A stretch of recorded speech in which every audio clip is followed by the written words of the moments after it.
coloration végétale, c'est un véritable métier. Pour la gamme de l'envolée des couleurs, nous avons un protocole bien précis. On va utiliser en premier temps une eau à 45 degrés pour ne pas brûler la plante et la respecter.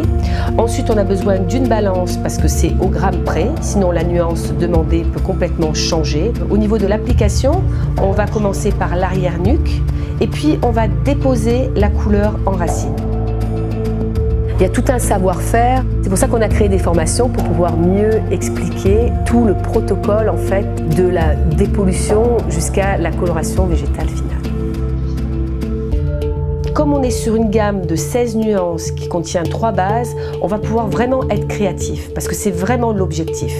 Donc on va pouvoir nuancer. Nous avons donc le choix entre une base claire, une base moyenne, une base foncée. Ensuite, quand le diagnostic a été fait, on va pouvoir œuvrer.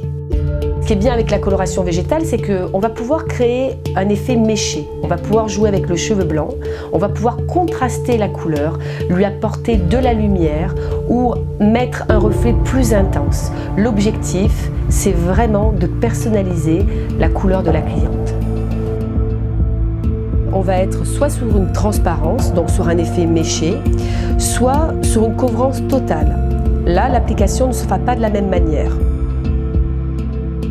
Le temps de pose pour la coloration végétale peut varier. Si on est sur un clair en transparence, on sera de 15 minutes à 30 minutes. Et sur tout ce qui est foncé, sur un cheveu 100% blanc, entre 1h30 et 2h. Pour le rinçage, nous avons opté pour une eau filtrée, accompagnée d'un shampoing naturel en poudre, sans mousse de synthèse, pour fixer la couleur.